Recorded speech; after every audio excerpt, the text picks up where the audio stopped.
말씀을 보면 지난주 마지막 큐티 내용이 라반이 야곱을 쫓아왔고 또 둘 사이에 왜 그냥 말도 없이 떠났느냐 책망하는 라반에게 야곱이 자신을 변호하는 내용들이 있었습니다. 어디 그 라반이 야곱과 지금 만난 장소를 어제 본문에서 보면 갈레, 또 미스바라고 이야기를 하고 있고요. 이 미스바는 나중에 이스라엘 성회로 모이는 장소가 되죠. 근데 이 뜻이 하나님께서 감찰하신다.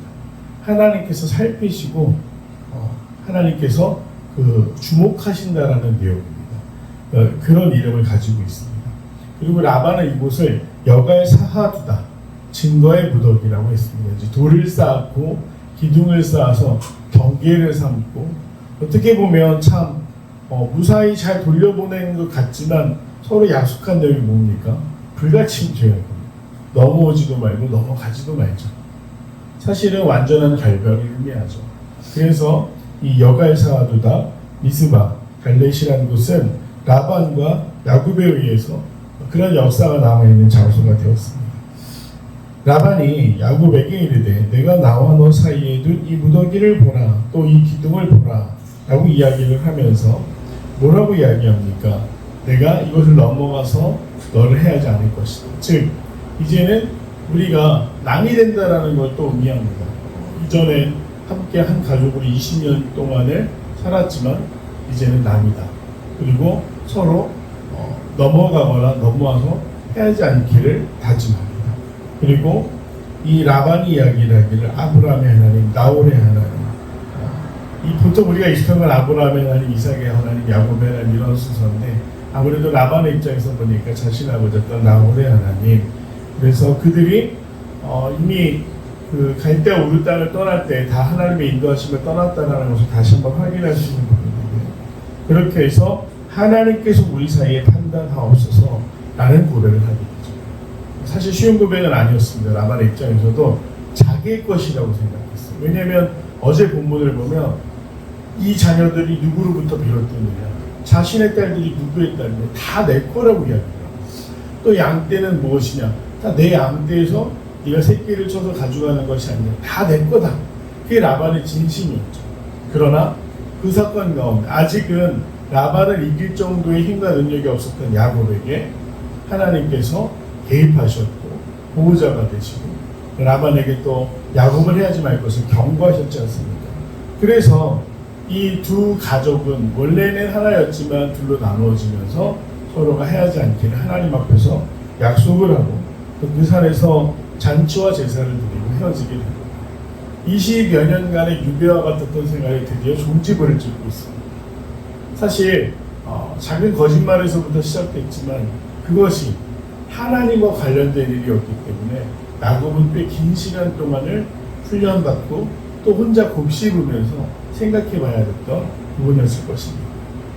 그렇게 해서 이제 귀환길에 오르게 되는데 이 북쪽에서부터 남쪽으로 내려가면서 야복강가, 요단강 줄인 야복강을 향해 나아가는 그 여정 가운데 누구를 만나게 되는가? 재미있는 것은 이 수미상관이라고 그러죠. 앞과 뒤가 비슷한데 야곱이 집을 떠났을 때 무엇을 보게 됩니까? 베델이라는 곳에서 야곱의 사다리, 이 사다리가 하늘로 쭉 이어져서 천사들이 오르락내리락 하는 걸 보는데 거기에서 하나님이 야곱을 축복하셨어요. 내가 너를 기억한다. 너는 언약에 된 자녀다. 그래서 안심해라. 야곱이 거기다 돌단을 쌓아서 그곳이 베델이 되지 않습니까? 루스, 베델이라는 표현을 하는데 이제 돌아오는 과정에서도 또 누구를 만납니까? 하나님의 사자들을 만납니다. 복수형으로 되어 있죠. 한 명이 아니라 하나님의 사자들을 만났는데 그들이 군대와 같았다라는 걸 이야기합니다. 어떻게 알 수 있냐면 뒤에 하나님의 군대라 그리고 마하나임이라는 이름을 찍고 자기가 그곳에서 하나님의 군대를 만났다. 사실 야곱은 굉장히 불안한 상태였어요. 라반과 계약을 맺었지만 사실 온전히 어떻게 믿을 수 있겠습니까?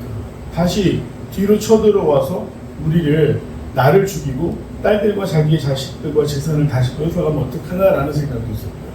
또 앞에서 기다리는 건 누굴까요? 20년 만나는 형입니다. 불안과 두려움 가운데 있는 이 야곱에게 하나님 군대를 보내셨어요. 그래서 이 마하나임이라는 뜻이 참 재밌는데 군대라는 뜻이 아닙니다. 두 무리의 그룹이라는 뜻입니다. 그럼 이 두 무리는 무엇을 의미하느냐? 뭐 어떤 성경학자들은 한 그룹은 하나님의 사자, 한 그룹은 야곱의 가족들이었기 때문에 그것을 마하나임, 하나님과 동행한 장소라는 걸 기념하기 위해 두 무리라는 표현을 썼다라고 말하는 사람들 있고요. 또 어떤 사람들은 저는 이게 좀 더 감동적이긴 한데 하나님의 군대가 양쪽에서 두 그룹으로 나뉘어져서 야곱을 완전히 둘러싸 보호하시듯이 그렇게 고향을 향해 갈 수 있는 용기와 또 하나님의 인도와 보호하심을 경험하게 했다라고 말하는 학자들도 있습니다. 그 형태가 어땠는지 그 의미가 무엇인지 우리가 정확하게 알 수는 없지만 두려워하는 야곱을 누가 찾아오십니까? 하나님이 찾아오셔서 하나님의 군대로 지키셨다. 이 하나님의 군대라는 표현은 마태복음 26장에도 등장합니다. 레기온이라는 표현, 헬라어로 이렇게 나오면서 뭐라고 얘기하냐면 베드로가 대제사장의 종의 귀를 쳐서 말구의 귀가 잘라졌을 때 예수님이 베드로에게 뭐라고 말씀하시죠? 내가 지금 하나님께 요청하면 한 군단의 천사를 보내서 이곳을 벗어날 수 없겠느냐, 칼로 한다 말씀하시면서 경고하시지 않습니까? 그래서 이 하나님의 군대라는 표현은 신약에도 등장하고 시편에는 여러 차례 등장합니다. 34편, 91편 제가 다 헤아려보지는 못했지만 등장하면서 애통하는 자, 또 두려워하는 자들에게 하나님이 보호자가 되어주심을 의미합니다.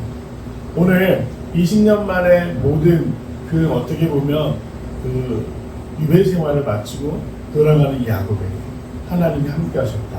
안심시켜 주셨다. 우리도 사실 내일이 불확실한 인생을 살아가면서 가장 필요한 게 무엇입니까? 하나님이 동행하신다는 사실이죠. 우리를 안심시켜 주시고 보호하시는 그 하나님의 동행. 그리고 마하나임, 군대로 우리를 둘러싸시 계시는 그 하나님의 은혜. 그런 말씀은 사실 야곱이 무언가 잘해서가 아닙니다. 야곱은 20년 동안 뭐만 했습니까? 죽도록에만 했습니다. 무슨 신앙 훈련한 게 아닙니다. 그리고 삼촌 집에 있으면서 야곱의 믿음이 강해졌다, 야곱이 더 하나님을 믿다 이런 내용은 없습니다.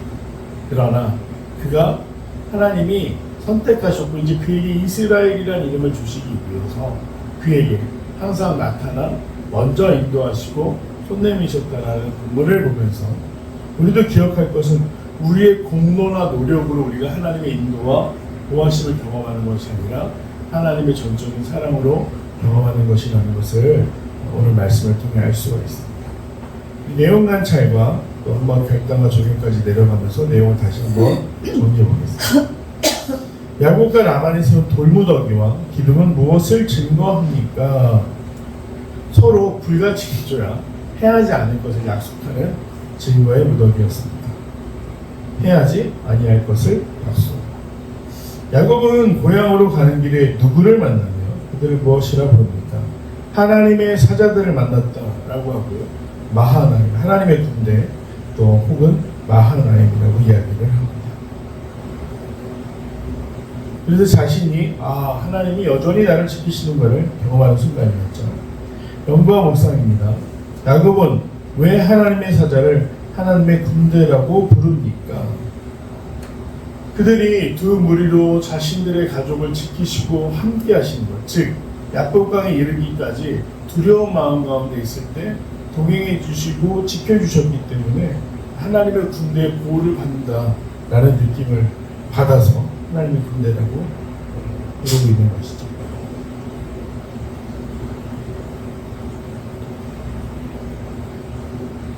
다음 하나님께서 야곱과 함께 하시며 그 여정을 강력하게 지키시고 보호하시는 것을 보며 무엇을 느낍니까? 앞서 말씀드린 것처럼 행위의 결과가 아니다. 노력의 결과가 아니다. 우리가 무엇을 정성을 들였기 때문에 특별히 한국의 무속 신앙 가운데는 지성을 드린다, 치성을 드린다, 그다음에 100일간의 기도를 통해 뭔가를 얻는다 이런 무속적인 형태가 남아 있어서 우리가 잘 오해하는 것들이 뭐냐면 내가 어느 정도 정성과 노력을 하면 하나님이 보시겠지 아닙니다. 우리는 하나님을 인정하기만 합니다. 우리를 보호하시는 건 하나님의 사랑, 하나님이 다가오시는 것이지 우리가 노력으로 하나님을 불러내거나 하나님을 내 곁에 붙들어 두는 것이 아니라는 거예요. 야곱도 야곱의 행위로 인해서 하나님이 군대를 보내 지키신 것이 아니라 그를 사랑하셨기 때문에 그리고 그가 언약의 백성이었기 때문에 자신의 약속을 지키시기 위해 나타나시고 지키셨다라는 것을 알 수가 있죠. 5번, 최근에 하나님의 강력한 보호하심을 체험한 적은 언제입니까? 하나님의 군대가 나와 함께 하심을 확신하며 담대히 살아가기 위해 무엇을 실천하겠습니까? 하나님의 강력한 보호하심, 정말 날마다 삶 가운데, 사실은 제가 얼마 전에 책방에서 보던 한 조용한 행복이라는 내용 올렸지 않습니까? 사실 조용한 행복이라는 게 얼마나 큰 행복입니까? 오늘날 사회 기사들을 보면 말도 안 되는 참혹한 일들이 일어납니다. 어젠가요? 어제도 한 지역 부산에서 시내버스 기사분이 갑자기 브레이크가 말을 듣지 않는다면서 갈림길에서 오른쪽으로 가야 되는데 왼쪽으로 트셨어요. 근데 하필 그곳에 뭐가 있었냐? 횡단보도가 있었어요. 그 자리에서 60대 2명이 사망했고요. 버스에 치여서. 또 그 버스는 한참을 가다 오토바이 타고 있는 30대 청년 2명을 치웠어요. 그 4명의 사람들, 아침에 집을 나서면서 자신이 그런 일을 당할 거라는 걸 알았을까요? 그러지 못했습니다. 그들에게 그 순간 직전까지는 평범한 하루였어요.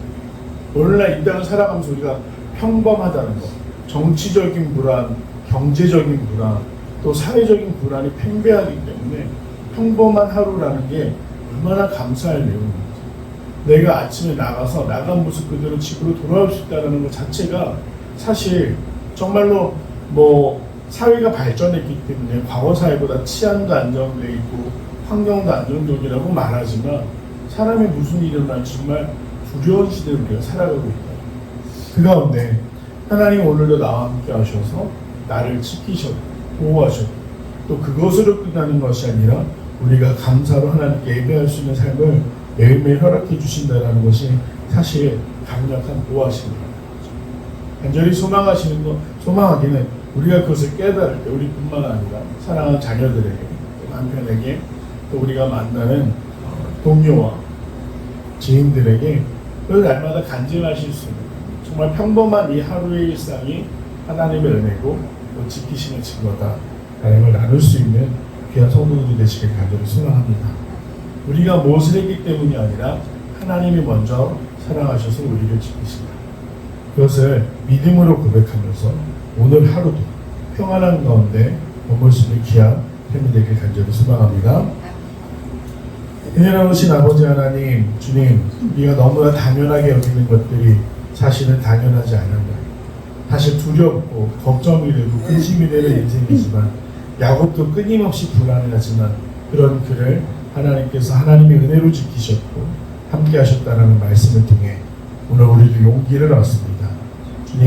주님 앞에 겸손한 모습으로 나가오니 사랑하는 성도들을 지키시고 보호하시고 오늘도 하나님의 큰 사랑 가운데 머물 수 있도록 함께하여 주시옵소서. 감사드리며 사랑하는 예수님의 이름으로 간절히 기도드립니다.